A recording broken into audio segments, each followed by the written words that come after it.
Argentina é o segundo maior país da América Latina em território e a terceira maior economia da região, atrás somente de Brasil e México.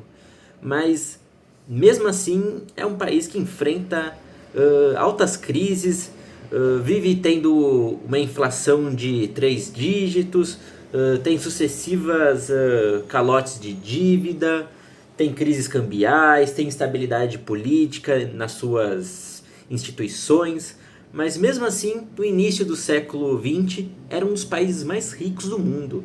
Só para vocês terem uma ideia, lá para 1910 mais ou menos, ela estava no top 10 de maiores economias por PIB per capita, atrás de França, Alemanha e Itália. Mas como que um país que era tão promissor assim se tornou um país tão vítima de crises e de instabilidade política ao longo dos anos? Bom, antes de seguirmos aqui com a análise econômica da Argentina, que eu resolvi trazer aqui para o Pizza Cinema, estou lançando um quadro novo aqui para o canal, chama Fatiando Países, onde eu vou fazer uma análise econômica, uma análise política, vou falar dos antecedentes históricos que o país passou nos últimos anos, não só nos últimos anos, mas como em toda a sua história no geral. E eu resolvi começar pelo nosso vizinho, a Argentina, e cada episódio será um país diferente. Espero que vocês gostem. E eu sou quase um formado em economia, mas eu não sou nenhum expert assim, eu não me considero uma pessoa tão expert assim no assunto, mas eu vou tentar emitir aqui minha opinião com fatos. Vou deixar o link aqui na descrição das principais fontes onde eu consultei antes de vir fazer esse vídeo, tá?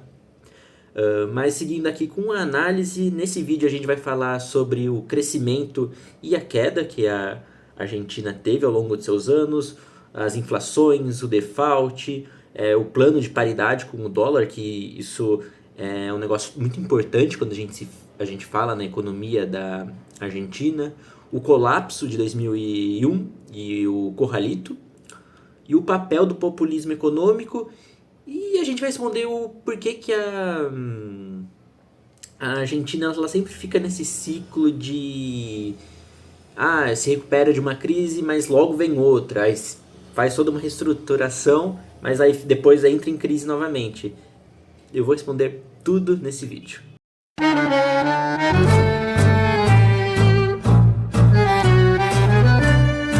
Inicialmente, após a Argentina declarar a independência da Espanha, ela focou na sua economia em exportar carne e trigo para a Europa, e isso durou mais ou menos entre 1860 até 1930. E era uma economia integrada ao comércio internacional, era um país rico em terras férteis e ela foi muito beneficiada pela imigração europeia. Mas apesar do alto crescimento econômico que a Argentina teve durante esse período, ela tinha bastante fragilidade, esse tipo de economia que ela possuía. Por exemplo, ela tinha uma forte dependência de commodities, havia pouca diversificação industrial, quer dizer, praticamente não tinha nenhuma, e ela era muito vulnerável a choques externos. E isso daí deu certo até 1930, quando acontece aquele negócio que a gente aprende na escola, que é a Grande Depressão, a crise de 29, que foi uma crise no comércio global. Praticamente a economia mundial entrou em colapso e a Argentina foi uma dessas afetadas. Quer dizer, o mundo inteiro foi afetado, o Brasil também. E a resposta para a Argentina para essa crise foi ampliar o papel do Estado na economia. E a partir daí começa o que a gente chama de paradoxo argentino. O que é esse paradoxo? Ele é o que a gente chama desse declínio relativo que a gente vê na economia da Argentina, esse ciclo de que é um país que se estabiliza, mas aí depois vem uma outra crise, e aí depois se estabiliza de novo, precisa se reestruturar toda a economia e fica nesse ciclo por muitos e muitos anos.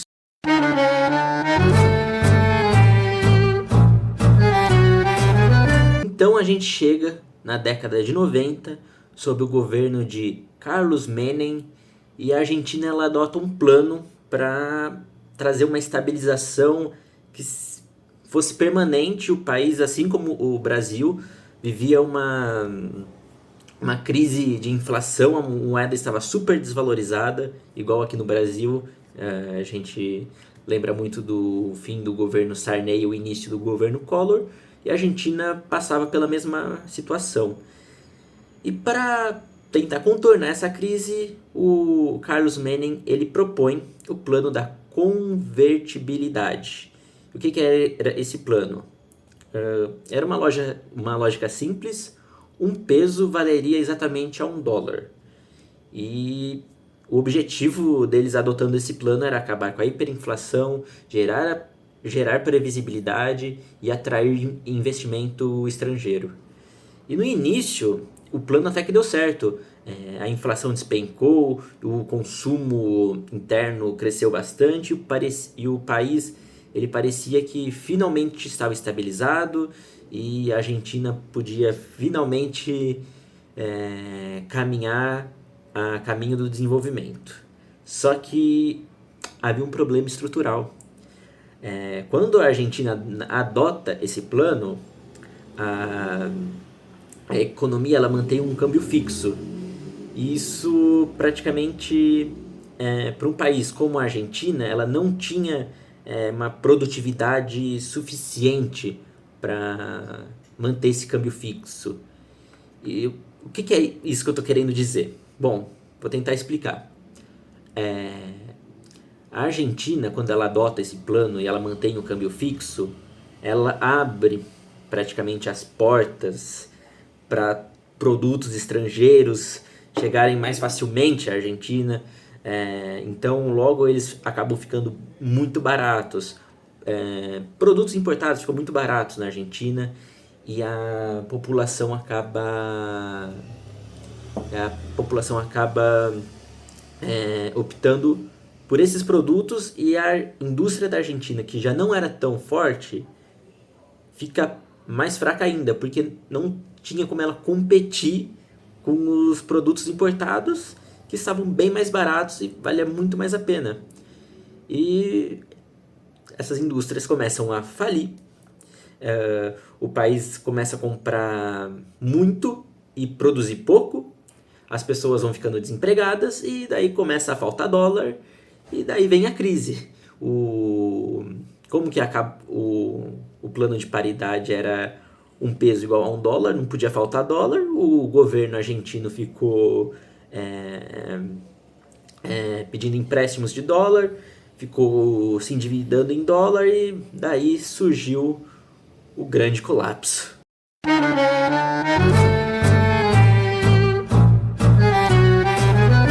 No fim dos anos 90 e início dos anos 2000, diversos países subdesenvolvidos estavam passando por crises que fizeram eles reduzirem o fluxo de capital.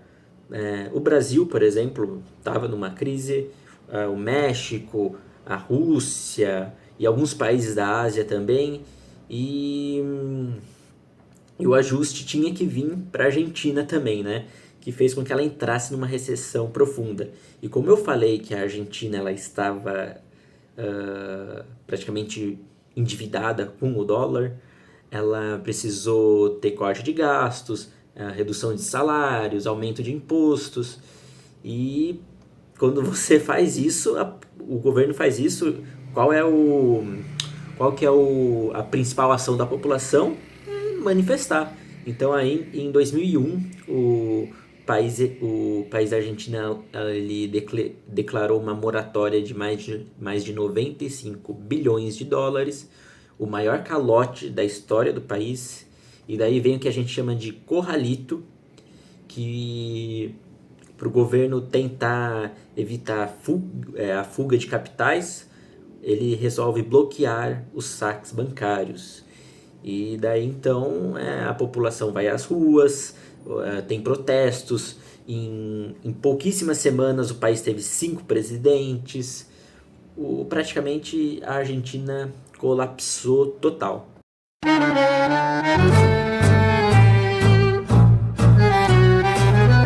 E daí a gente chega no século XXI, que é o século da era dos ciclos de default, que é uma era que permanece na Argentina até hoje. Como eu tinha dito, em 2001 o país estava totalmente quebrado e daí então a Argentina elege para presidente o Néstor Kirchner, que era um presidente de esquerda com ideologias peronistas, e ele consegue frear essa crise. Ele promove toda uma reestruturação em 2005 e o país ele parece que começa a caminhar para a estabilização.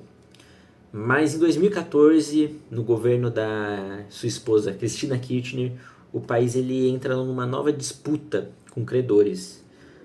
Só tentando explicar, além da reestruturação em 2005, essa foi uma era de boom das commodities. Como que a economia da Argentina tem uma dependência muito forte por exportação de produtos agrícolas e agropecuários, então ajudou muito a Argentina a sair dessa crise. Eles conseguiram pagar a dívida pro FMI, e então, porém, em 2014, com uma nova disputa com credores, a Argentina volta a ter uma queda, que faz com que o presidente, que na época era a Cristina Kirchner, ela não consegue eleger um sucessor, e quem acaba sendo o presidente é um Maurício Macri, que era um cara de direita, meio liberal, não do mesmo partido que o Javier Milei, mas ele era um cara de direita.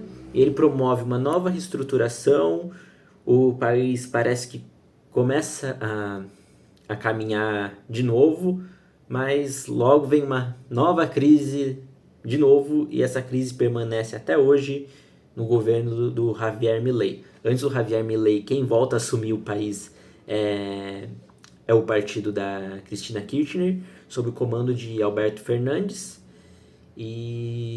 Mas daí a bomba explode mesmo no governo dele, a inflação chega a ser uma das maiores inflações do mundo, e o país da Argentina fica completamente desgostoso dos políticos peronistas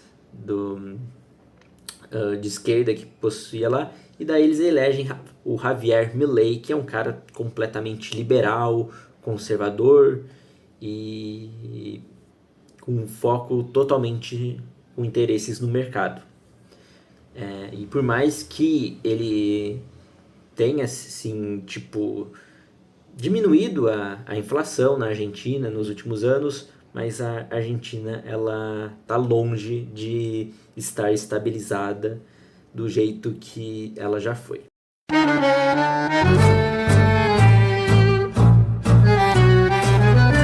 O grande problema da Argentina não é só na sua conjuntura, mas é praticamente um problema institucional.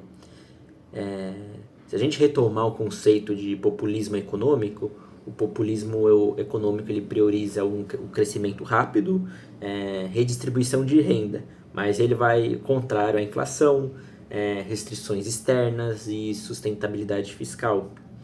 E na Argentina, se a gente for ver uma análise institucional comparativa com outros países e os seus mecanismos de proteção macroeconômica, eles são praticamente uma bagunça, eles são totalmente enfraquecidos. Vamos citar, por exemplo, comparar com o Brasil. O Brasil, o Banco Central aqui no Brasil até tem uma certa autonomia. No Brasil existem leis de responsabilidade fiscal, a gente tem uma rede de produção ao sistema financeiro. Já na Argentina, o Banco Central de lá vive pressionado, existe muita manipulação de dados na inflação e existe uma falta de previsibilidade regulatória total lá. E não estou querendo dizer que o Brasil é um país perfeito, nem nada disso. Mas no Brasil, pelo menos, a gente é organizado no papel, tá entendendo? A Argentina, nem isso ela consegue ser. E a gente acaba tendo assim, uma maior capacidade de absorção de choques do que a Argentina, porque a gente viu que, ao que se refere à instituição, a Argentina é totalmente cega em relação a isso.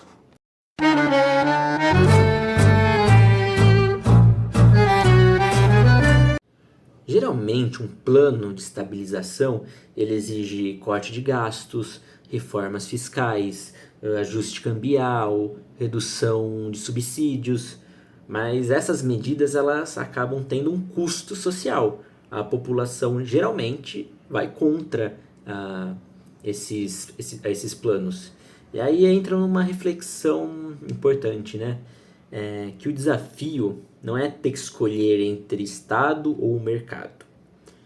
O desafio que a Argentina tem, realmente, é de construir instituições fortes que possam permitir uma responsabilidade fiscal, uma política social sustentável, um banco central técnico que funcione de fato e uma proteção aos mais vulneráveis durante esses ajustes, porque quando acontece esses tipos de ajustes, a população mais vulnerável acaba sendo prejudicada e eles não têm nenhum tipo de plano para conseguir proteger eles desses ajustes.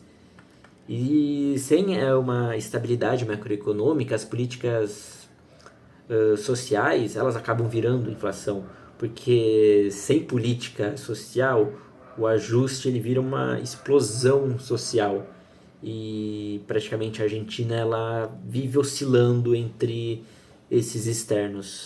A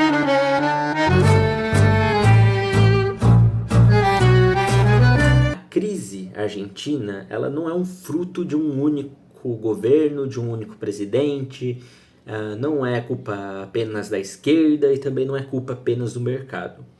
Ele é um resultado de diversos fatores, como dependência histórica de commodities, um endividamento recorrente do dólar, principalmente no final dos anos 90, uma fragilidade institucional atroz e uma política praticamente inconsistente ao longo de suas décadas, da sua história.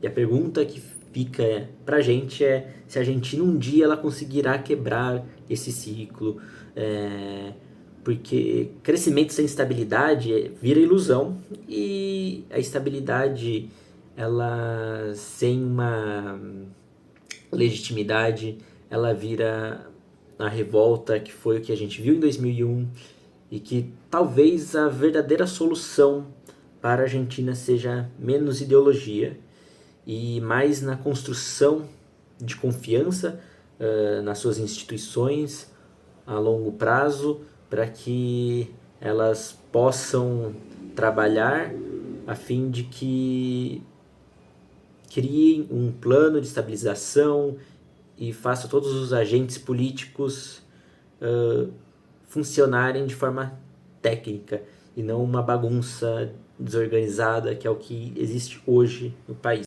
Eu espero que vocês tenham gostado do vídeo. Eu não tenho esse costume de comentar sobre economia, política.